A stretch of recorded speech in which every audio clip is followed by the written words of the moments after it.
जय माता की। सर्वमंगल मांगल्ये शिवे सर्वार्थ साधिके शरण्ये त्र्यंबके गौरी नारायणी नमोस्तुते। आद्यशक्ति जगत जननी जगदम्बा के नवरात्रों के छठे दिन के सुअवसर पर मां कात्यायनी की पूजा की जाती है। मां कात्यायनी जिनकी उपासना और आराधना से भक्तों को बड़ी ही आसानी से धर्म, अर्थ, काम और मोक्ष इन चारों फलों की प्राप्ति हो जाती है। उसके रोग, शोक, संताप, भय नष्ट हो जाते हैं। जन्म के समस्त पाप नष्ट हो जाते हैं। इस देवी को नवरात्रि के छठे दिन पूजा जाता है। कात्याय गोत्र में विश्व प्रसिद्ध महर्षि कात्यायन ने भगवती जगदम्बा की उपासना की और कठिन तपस्या की, बहुत कठोर तपस्या करी और उनकी इच्छा थी कि उन्हें पुत्री रूप में प्राप्त हो। मां भगवती ने उनके घर में पुत्री रूप में जन्म लिया, इसलिए वह देवी कात्यायनी कहलाई। इनका गुण शोध कार्य है, इसलिए इस वैज्ञानिक युग में कात्यायनी का महत्व सर्वाधिक हो जाता है। इनकी कृपा से ही सारे कार्य पूरे होते हैं। ये बैद्यनाथ नामक स्थान पर प्रकट होकर पूजी गई थी और मां कात्यायनी अमोघ फलदायिनी है, भक्तों के इच्छाओं को पल में पूर्ण करने वाली है। इनकी पूजा करने से आपके अंदर एक अद्भुत शक्ति का संचार होने लगता है। भगवान कृष्ण को पति रूप में पाने के लिए ब्रज की गोपियों ने इन्हें पूजा की थी। वह पूजा कलंदी यमुना के तट पर की गई थी, इसलिए यह ब्रजमंडल की अधिष्ठात्री देवी के रूप में प्रतिष्ठित हैं। इनका स्वरूप अत्यंत भव्य और दिव्य है। ये स्वर्ण के समान चमकीली हैं और भास्वर हैं। इनकी 4 भुजाएं हैं। दाईं तरफ का ऊपर वाला हाथ अभय मुद्रा में है और नीचे वाला वर मुद्रा में है। मां की बाईं तरफ के ऊपर हाथ में तलवार है और नीचे वाले हाथ में कमल का फूल सुशोभित होता है। इनका वाहन सिंह है। इनकी उपासना और आराधना से भक्तों को बड़ी आसानी से धर्म, अर्थ, काम, मोक्ष या कहिए उसकी सारी मनोवांछित वस्तुएं प्राप्त हो जाती हैं। जन्मों के समस्त पाप नष्ट हो जाते हैं। इसीलिए इस देवी की उपासना करने से परम पद की प्राप्ति होती है।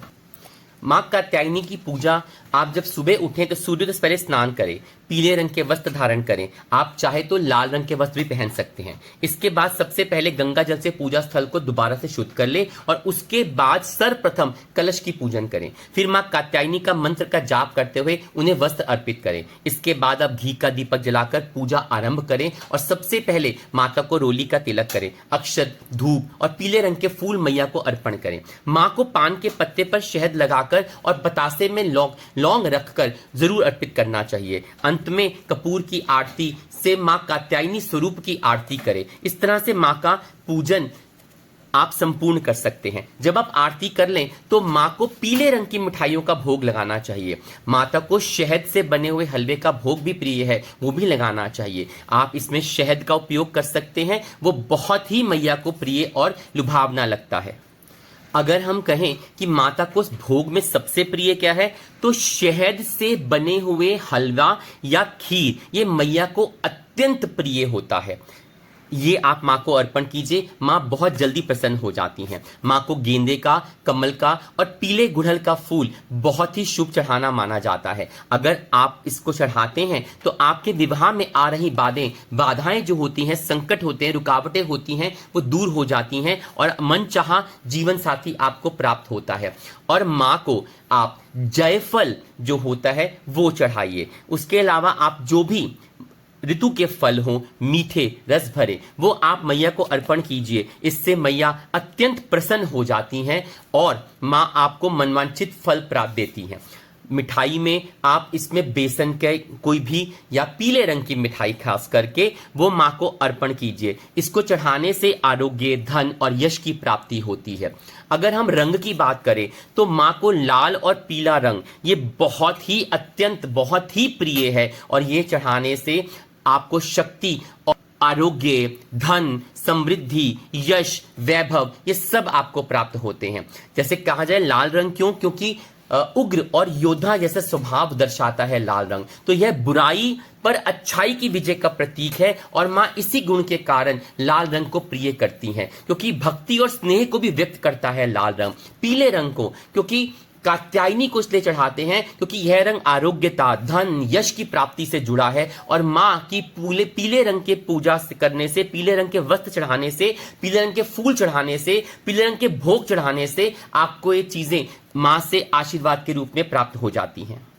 और अगर आपको कुछ भी ना मिले चढ़ाने के लिए तो मां को शुद्ध शहद का भोग लगाइए, मां को शुद्ध शहद अर्पण कीजिए, क्योंकि मां को शुद्ध शहद बहुत ही प्रिय है। और ये चढ़ाते हैं तो आपके सारे कार्य संपूर्ण हो जाते हैं। शत्रु आपको तंग कर रहे हैं, आपको बहुत परेशानी हो रही है, कोई रास्ता नहीं दिख रहा, मां कात्यायनी की पूजा कीजिए। मन चाहा पति नहीं मिल रहा, कन्या का विवाह नहीं हो रहा, जीवन साथी अच्छा नहीं मिल रहा, विवाहित जीवन में कष्ट आ रहा है, मां कात्यायनी की पूजा कीजिए। गोपियों ने भी भगवान कृष्ण को पति रूप में पाने के लिए मां कात्यायनी की पूजा करी थी और भगवान कृष्ण को प्राप्त किया था, तो आप भी वो प्राप्त कीजिए। जिन कन्या को विवाह नहीं हो रहा होता वो इस दिन, छठे नवरात्रि दिन, मां कात्यायनी को 16 श्रृंगार अर्पण करें, उनको सुहाग अर्पण करें, तो ये अत्यंत शुभ और लाभकारी होता है और बहुत शीघ्र इसका फल देखा जाता है। आपके जीवन में किसी प्रकार का भी कष्ट आ रहा हो, दुख आ रहे हो, परेशानी आ रही हो, आपको मार्ग ना दिख रहा हो, तो आप मां कात्यायनी की पूजा कीजिए, उनकी आराधना कीजिए, उनको प्रसन्न कीजिए, तो आपके जीवन में आने वाली सारी बाधाएं हैं वो सब दूर हो जाती हैं। आपको भक्ति, इनकी भक्ति करने से मोक्ष का मार्ग खुलता है, प्रशस्त हो जाता है और आपके जीवन में आ रही जो बाधाएं हैं उनसे भी आपको मुक्ति मिलती है। सच्चे मन से मां कात्यायनी की पूजा, आराधना, अर्चना करने से धन, संपदा और मनोकामनाएं पूर्ण होती हैं। मां कात्यायनी की पूजा करने में या देवी सर्वभूतेषु मां कात्यायनी रूपेण संस्थिता नमस्तस्यै नमस्तस्यै नमस्तस्यै नमो नमः, इस मंत्र का जाप करने से 108 बार मां कात्यायनी प्रसन्न होती है। जिन कन्याओं का विवाह नहीं हो रहा वो इस मंत्र का जाप करे। कात्यायनी महामाये महायोगिनीधीश्वरी नंद गोप सुतः देवी पति में कुरु ते नमः, ये मंत्र का जाप करते हैं तो मां कात्यायनी प्रसन्न हो आपके लिए सुयोग्य वर आपको देती हैं, आपके विवाह में आ रही सारी बाधाएं, अड़चनों को दूर कर देती हैं।